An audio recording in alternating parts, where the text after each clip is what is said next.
আসসালামু আলাইকুম এভরিওয়ান। নামি দামি ব্র্যান্ড থেকে প্রোডাক্ট কিনে যদি আমরা প্রতারিত হই তাহলে আমরা বিশ্বাস করব কাদের? রোজার ঈদে 21 রোজায় আমরা শপিং করতে যাই। সাভার সিটি সেন্টার থেকে আমার মা আমার হাজব্যান্ডকে একটা শার্ট কিনে দেয় ভিক্টর থেকে। সাভার ভিক্টর থেকে আমার মা আমার হাজব্যান্ডকে একটা শার্ট কিনে দেয়। এই যে।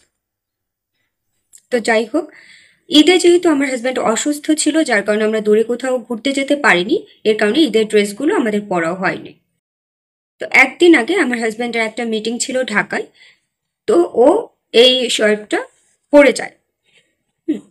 এই শার্টটা পরে যায় এবং এই শার্টের যে এটা কি বলে, এই জিনিসটা যে খুলেছে এটাও আছে।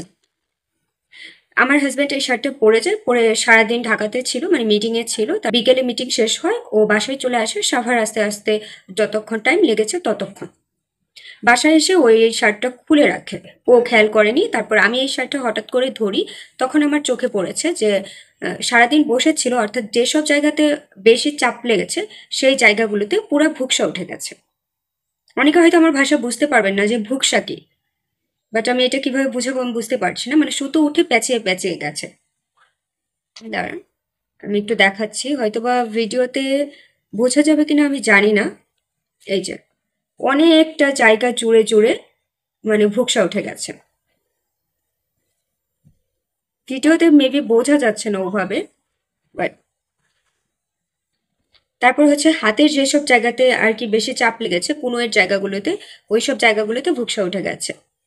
হ্যাঁ, তো এই যে এইসব জায়গাগুলোতে স্পষ্ট দেখা যাচ্ছে যে বড় বড় সুতো উঠে গেছে। আমি আরো একটু বোকামি করেছি, আমি যে আরো বড় বড় যে সুতোগুলো ছিল যেগুলো ওই স্পষ্ট ভিডিওতে দেখা যেত, ওগুলো আমি বোকামি করে তখন দেখেই তুলে ফেলেছি।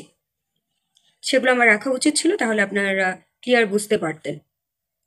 তো একদিন পরে এই শার্টটার এই অবস্থা। এই শার্টটা আমার মা ভিক্টর থেকে 2550 টাকা দিয়ে ওকে কিনে দেয়। এটা জানি যে খুব একটা বড় অ্যামাউন্টও না, তো মোটামুটি ভালো একটা অ্যামাউন্ট। তো 2500 টাকার প্রোডাক্ট যদি আমি একদিন ইউজ করার পরেই নষ্ট হয়ে যায়, তাহলে এইসব ব্র্যান্ডগুলোকে ভরসা করে কেন তাদের প্রোডাক্ট আমরা কিনবো? তাদের প্রোডাক্টগুলো দাম দিয়ে কেনার আমাদের একটাই উদ্দেশ্য, যে আমরা কোয়ালিটিফুল জিনিস পাবো। বাট কোয়ালিটিফুল জিনিসের যদি এই অবস্থা হয়, তাহলে আমরা বিশ্বাস করবো কাদের? এর চেয়ে তো ভালো ভ্যানের উপর থেকে যে ড্রেসগুলো এনে আমি বাসায় ব্যবহার করি, সেই ড্রেসগুলো অনেক ভালো টিকে। যেভাবে ইচ্ছে সেভাবে ব্যবহার করছি, তারপরে 3 থেকে 4 মাস ইজিলি চলে যায়। আমি আরেকটা জিনিস দেখাই, সেটা হচ্ছে এই টি শার্টটা। এই টি শার্টটাও আমার মা ইজি থেকে কিনে দিয়েছিল আমার হাজব্যান্ডকে, সরি প্লাস পয়েন্ট থেকে কিনে দিয়েছিল আমার হাজব্যান্ডকে। তো তখন আমি আর আমার মা গিয়েছিলাম।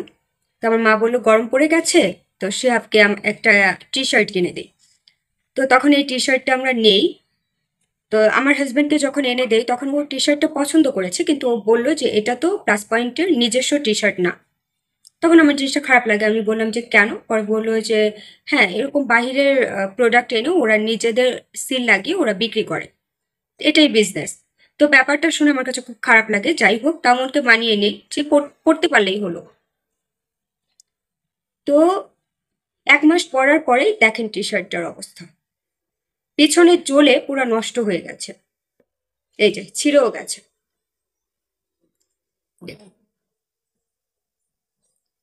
তো কোন আস্থায় আমরা এসব ব্র্যান্ড থেকে জামা কাপড় নিয়ে পরবো বলুন? যাই হোক, ব্র্যান্ড দেখে লাফিয়ে লাভ নেই। এখন ব্র্যান্ডের জিনিসই খারাপ হয় বেশি, যতটুকু দেখছি। তো আমাদের সবারই উচিত প্রোডাক্ট কেনার আগে সেটার কোয়ালিটি ভালো করে যাচাই বাছাই করে তারপর কেনা।